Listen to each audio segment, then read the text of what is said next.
Hey friends, welcome back to another episode of the Paradigm Shift Parenting Podcast.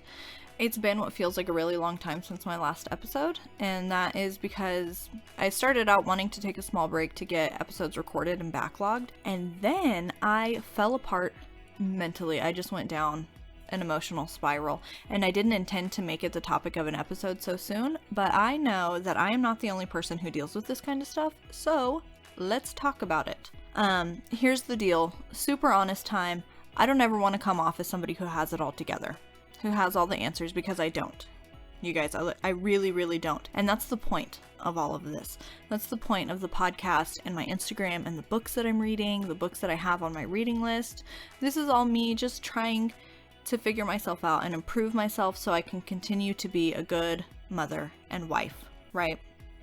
Now, I have always struggled with depression, and it's taken me until my 30s to have a really good understanding of it and to learn how to manage my emotions and my depression in a really healthy way, okay? So, it's because I've been on this path of figuring myself out and unblocking energies and growing into a better version of myself, it's given me a really, really good sense of self-awareness. Which is why, whenever I got put on a new medication recently, I was able to recognize that this emotional spiral that I went down was a result of that medication. Now, before, in my 20s, when I was operating mostly unconsciously on a default kind of mode, I would experience emotional changes, or I would start to have symptoms of like a depressive state. They would creep in, and I wouldn't notice those feelings as being a symptom of my mental health. I would see them as a result of other people's actions. So, for example, as a mother, I would become really, really irritated and bugged by my kids doing things that kids just do, asking for snacks all the time, wanting me to get them drinks all the time, making messes, bickering with each other. Those normal kid behaviors would send me over the edge and make me feel crazy and angry or emotional. Or I would be bickering with my husband. I'd be bugged by everything that he was doing or everything that he wouldn't do right. And I could list all of these examples, and I could say, see, if my kids wouldn't do this, I wouldn't get mad. Or if they would just do these things, then I wouldn't have to get mad. I wouldn't be upset. But now that I've gotten myself to a healthier place, I can recognize that intense irritability or those feelings of even rage sometimes as a symptom that something is up. So what happened this last month is whenever those feelings came up, I was able to recognize that as a symptom of the medication that I was on. Didn't mean my life was falling apart. Didn't mean I was a horrible person, like all of those little thoughts that like to pop up for us. I knew not to buy into those, and I was able to call my doctor, tell him what was going on, and get a new game plan. Okay, and that brings me to the point of this episode, because I know that I'm not the only person who deals with depression or intense feelings of frustration or anxiety or just mental illness in general. Okay, I know I'm not the only one that deals with it. So here's the point of the episode. If you are struggling mentally or emotionally, you have an obligation to treat it.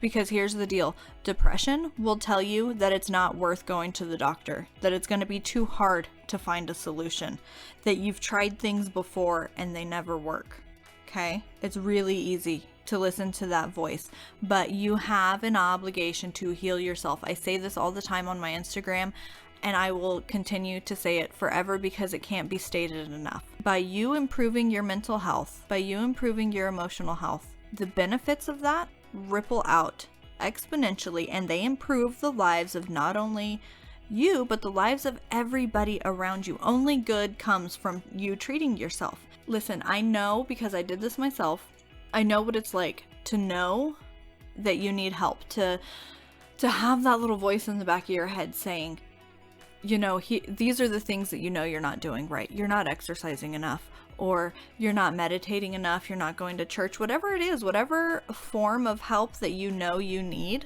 you have that voice in the back of your head for a reason. And if you've been waiting for a sign, if you've been waiting for a kick in the butt, here it is. It's right here. This is your sign. Ask for help, because listen, your partners want you to be happy. Even if they don't act like it sometimes, they want you to be happy. Your kids, your babies, they want a happy mom. They want a happy, stable mother, and it's your obligation to give that to them. And I know a lot of people hear that and sometimes they think, because I did, like, ugh, that's one more thing on my to-do list. It feels like a lot of pressure. It feels intense, but you know what? It is, and you should feel a lot of pressure because it's important. It matters. Like I say in all these episodes on my Instagram all the time, it matters. You matter. So again, if you've been waiting for a sign, this is it. If you are struggling mentally or emotionally and you know that you have been putting off making an appointment with your doctor, if you know that you have been putting off getting back to church, putting off exercising, putting off meditating or hiking or whatever it is that helps you improve your mental state, if you have been putting something off, this is your sign to do it. Today. Start now. If you made it this far, thank you for listening. And if something resonates with you in this episode and you feel like somebody else needs to hear the message, please feel free to share it. Tag me in your Instagram stories.